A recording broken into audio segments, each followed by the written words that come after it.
En esta instancia les vamos a explicar la importancia de tener en cuenta las etapas de planificación, textualización, revisión y reelaboración a la hora de producir un buen texto escrito.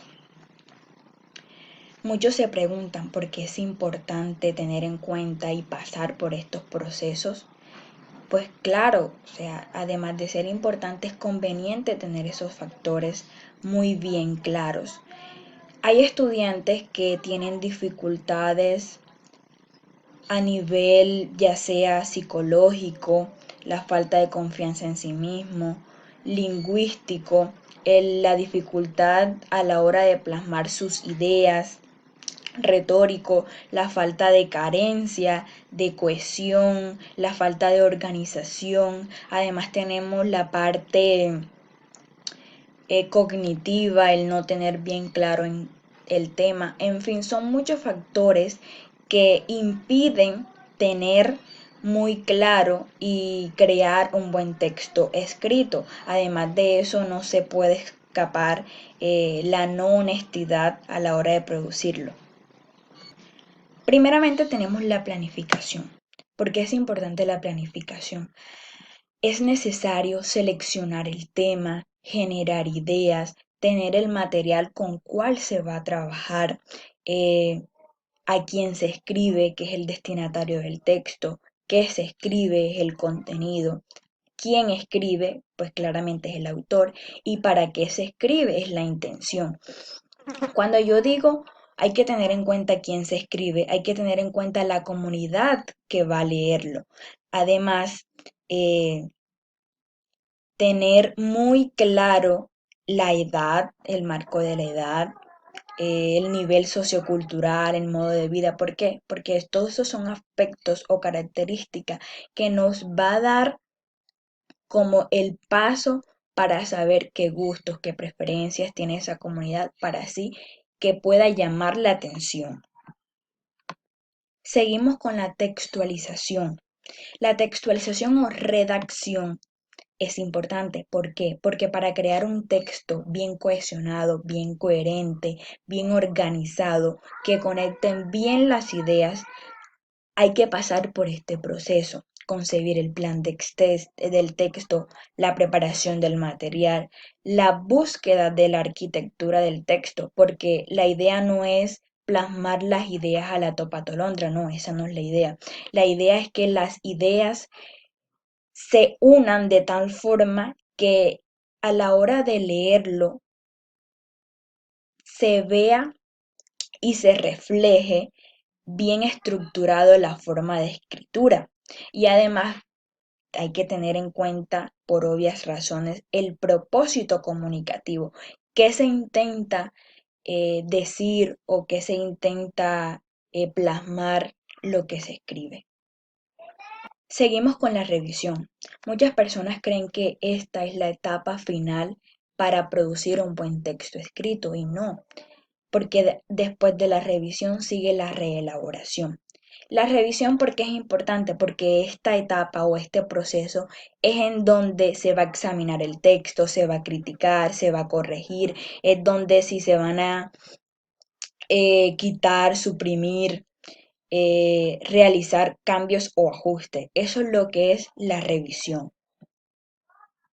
Ahora sí llegamos a la etapa de la reelaboración, que es la etapa última para llegar a la meta propuesta, que es crear y producir un buen texto escrito, lleno de carencia, lleno de cohesión, lleno de organización.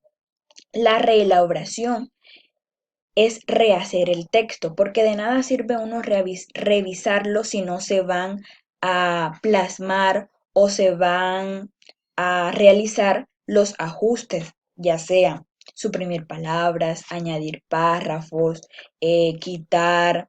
Además tiene que ver mucho con la parte ortográfica, de que, bueno, me volé algún punto, un punto y coma. Por eso es el proceso final de la producción de un texto auténtico. Para continuar, se han planteado estrategias creativas en cuanto a la planeación o la redacción de los textos. En este caso, nuestra estrategia es en mal. Tenemos las dificultades de aprendizaje, que son estos trastornos que se evidencian pues en un bajo rendimiento académico.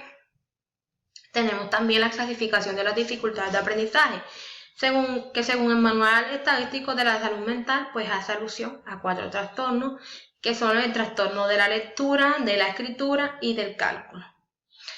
En cuanto a las pautas de actuación, en estos casos se debe ser muy cauteloso y quien debe dar un diagnóstico en especial de estos tipos de trastornos es un profesional de la salud. Colombia, en cuanto a la normatividad con personas con discapacidades, parte desde la Constitución Política de 1991, que nos hace, y también finaliza, o lo más reciente, es el decreto 1421, que lo que plantea es una inclusión, o una verdadera inclusión dentro de las aulas de clase. En cuanto a la etiología, el origen o las causas de los trastornos de aprendizaje, no hay definido pues un campo en específico de estos trastornos. Lo que sabemos sobre el tema. En cuanto a esto, tenemos que nuestro tema, pues, en cuanto a las dificultades de aprendizaje, tenemos conocimiento, pues, que son atribuibles a fenómenos endógenos, es decir, pueden ser factores neurológicos, cognitivos, emocionales o comportamentales. ¿Cómo se evidencia un trastorno? Pues estos trastornos en la edad, la escolarización y el nivel de inteligencia. ¿En qué año surge o se le denomina dificultades de aprendizaje? Pues a partir de los años 60. Surge como una necesidad a dar respuesta principalmente a los padres de familia y a los profesionales.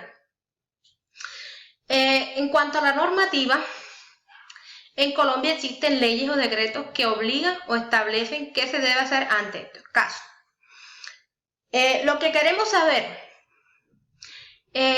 si se les atiende de forma eficiente en las escuelas a las personas que tienen algún tipo de discapacidad, sea física, cognitiva, mental, emocional, etc. ¿Cuál es el papel también de los padres en cuanto a su compromiso con el proceso desde casa? ¿Y cuáles son las posibles causas de las dificultades de aprendizaje?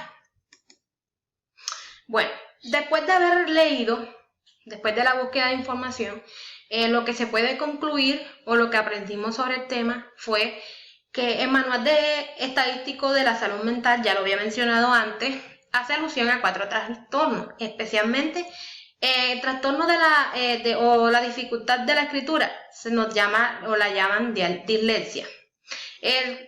La dificultad del cálculo, la discalculia. La dificultad de la escritura, disgrafía, y hay unos trastornos de aprendizaje que no son especificados, que tenemos el autismo, tenemos la disfasia, tenemos también el déficit de atención, etc. Bueno, en este caso hemos podido evidenciar que no se ha establecido como tal cuáles son las causas de los trastornos de aprendizaje. Sin embargo, ¿cómo se puede asociar esto? Se puede asociar a que cuando la madre está en su etapa de gestación, consume alcohol, tabaco, sustancias alucinógenas, que los niños viven en un ambiente donde los padres tienen algún tipo de dificultad en cuanto a la letra. El decreto 1421 establece que pues, la educación es para todos. Que un estudiante o cualquier tipo de persona tenga una dificultad no quiere decir que no pueda acceder a la educación. Como concepto, en cuanto al aprendizaje, tenemos que las dificultades, como nuevo concepto, las dificultades de aprendizaje son barreras o limitaciones en áreas como la escritura, el cálculo y la lectura principalmente. Continuando también, hemos establecido como idea principal Dentro del ámbito pedagógico existen dificultades o trastornos que retrasan el proceso educativo de algunos estudiantes. En cuanto al género textual, pues hemos escogido el género expositivo. Además, como título, le demos como título El camino hacia la inclusión. Todo ese proceso por el que se ha pasado en cuanto a Colombia, principalmente, para llegar a un tema que es la inclusión para todos, o donde todos tengan acceso a la educación. Y finalmente, cómo las oraciones que apoyan o que nos apoyen en cuanto a lo planteado, es evidente que desde el campo pedagógico cada aprendiz posee un ritmo diferente de aprendizaje. Cada persona tiene un ritmo de aprendizaje. Y esto, ¿qué puede hacer? Que hay algunas personas que se les impide o que tienen barreras en este proceso, y que en cuanto a las instituciones, pues debe haber una respuesta pertinente, o se deben manejar programas, estrategias y demás que conlleven a que el estudiante tenga la posibilidad de aprender y de acceder a que es un derecho fundamental. Para finalizar, este trabajo fue realizado por Lila Amel e Ivette Díaz para la optativa Escritura de Textos Académicos.